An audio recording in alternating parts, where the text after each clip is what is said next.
Am I the asshole for going no contact with my entire family after they let the cousin who sexually assaulted me move into our house because he had nowhere else to go?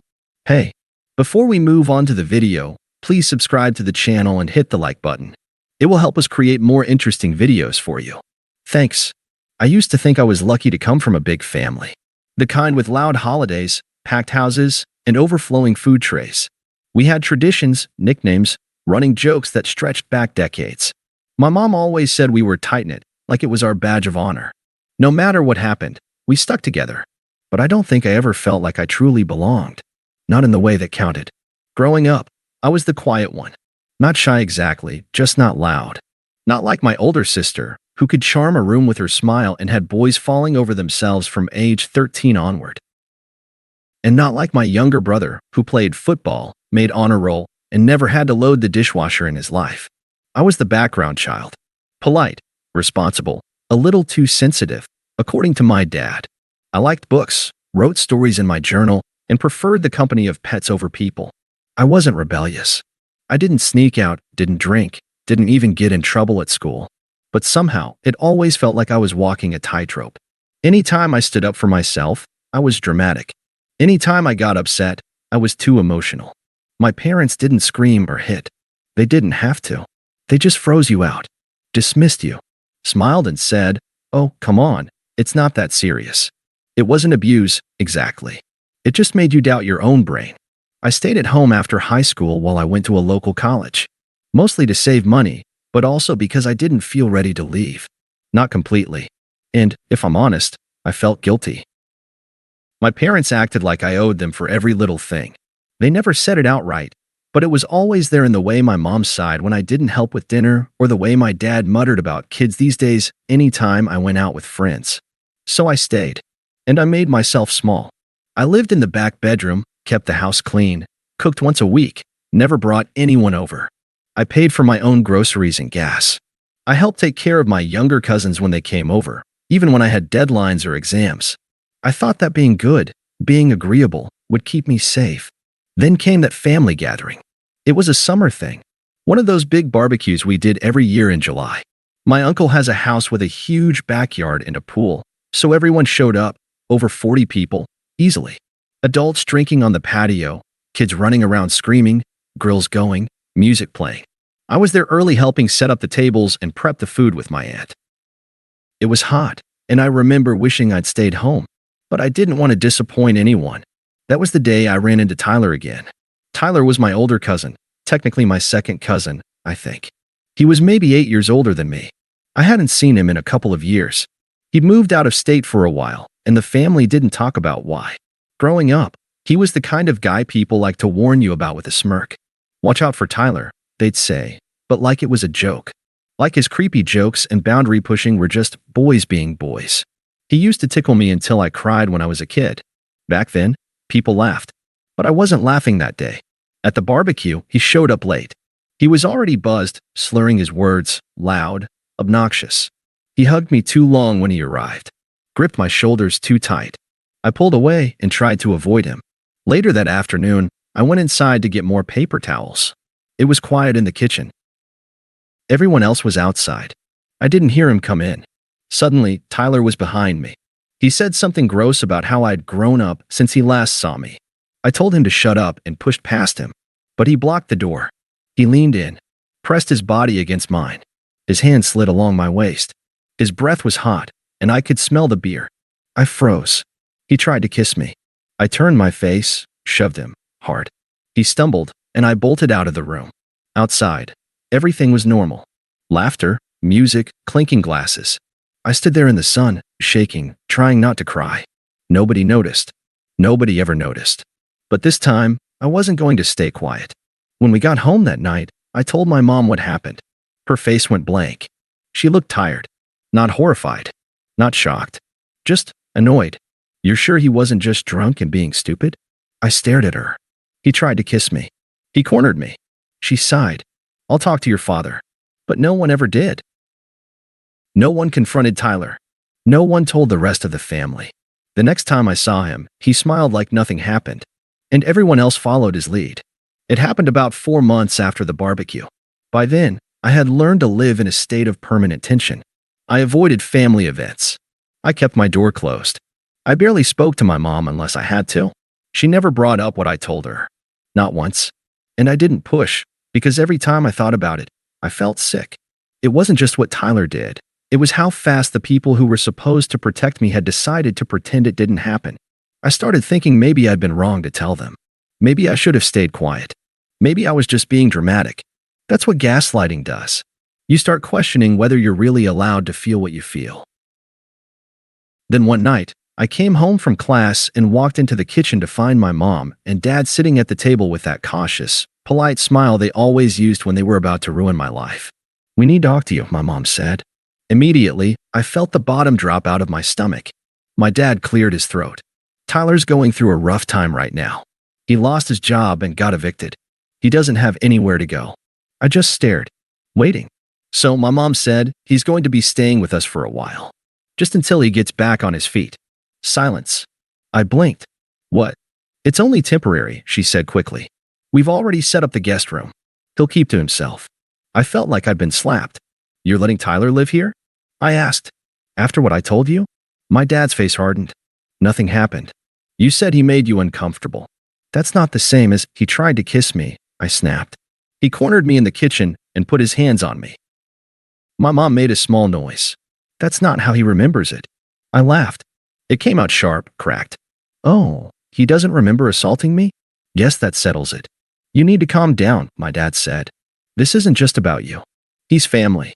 We're not going to throw him out on the street over something that may have been a misunderstanding." That word, misunderstanding.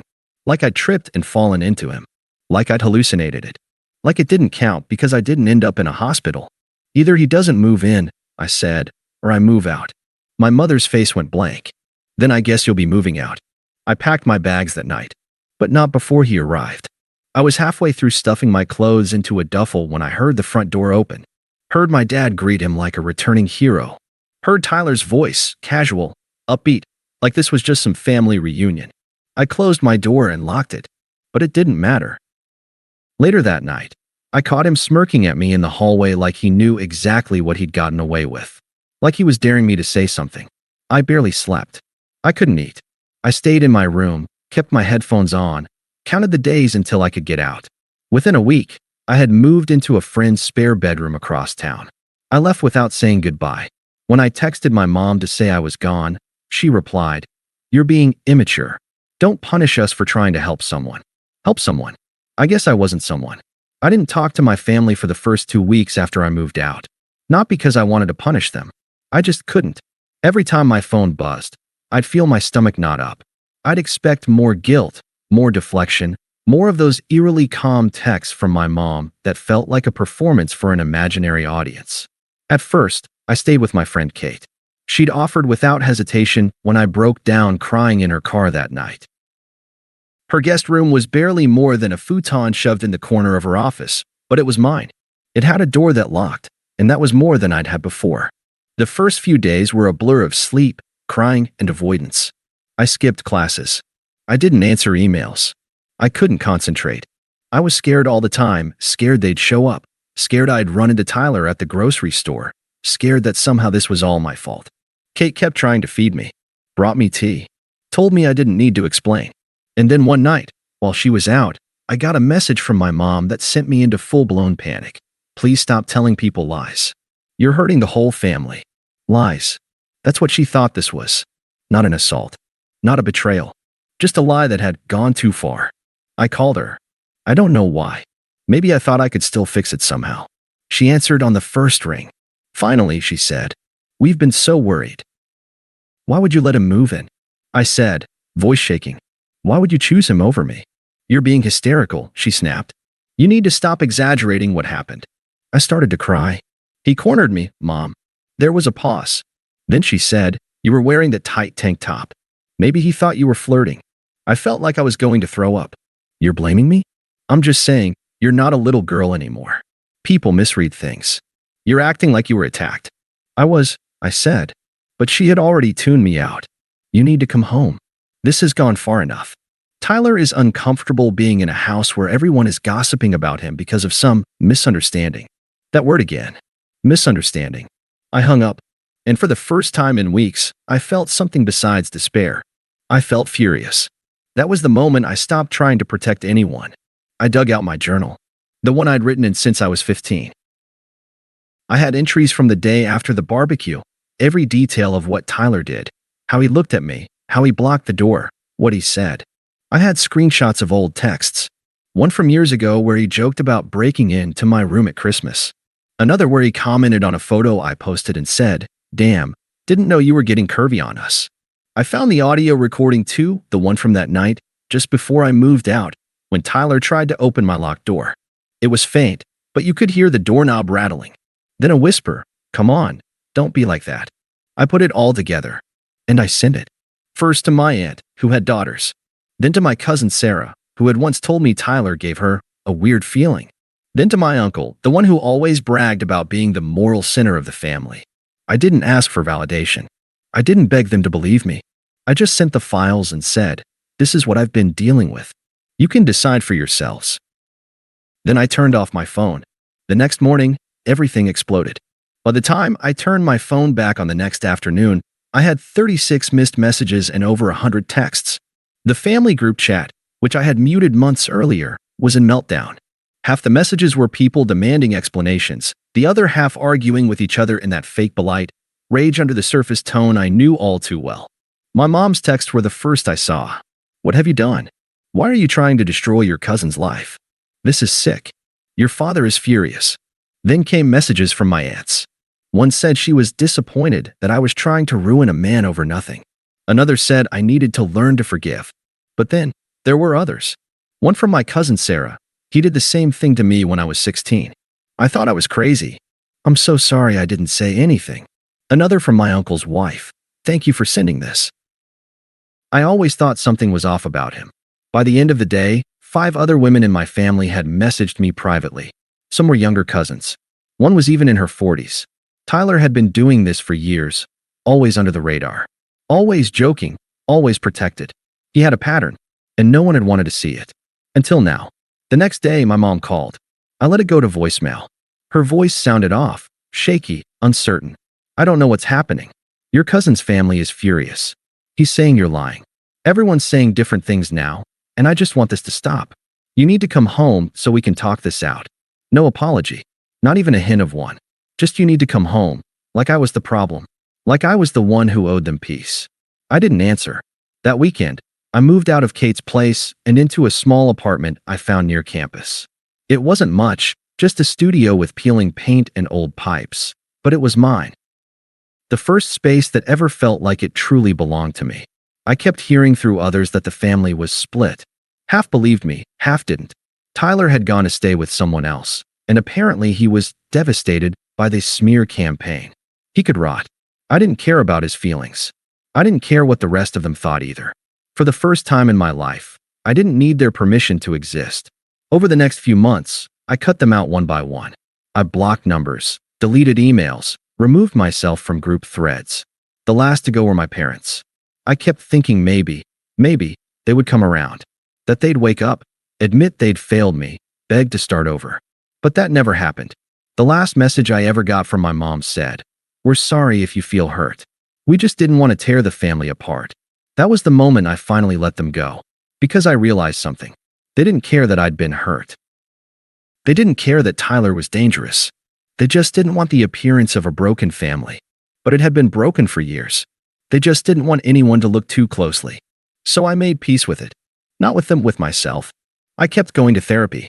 I started journaling again, not because I was trying to prove anything to anyone, but because I wanted to remember. To stay grounded. To stay whole. I stopped calling what happened a misunderstanding. I stopped minimizing my pain. I stopped explaining myself. A few months ago, I wrote my story out and posted it anonymously online. I didn't name names, but I told the truth. Every detail. Thousands of strangers saw it. Dozens shared their own stories. I realized how common it was, how many people had been betrayed by their families and told to just move on. I wasn't alone anymore. And I wasn't silent. 1 year after I walked out of that house, I celebrated my birthday alone in my apartment with a cupcake and a bottle of wine. I made a toast to freedom, to truth, to never apologizing for surviving. And I didn't miss them. Not even a little. Thanks for watching. Make sure to subscribe to the channel and hit the like button.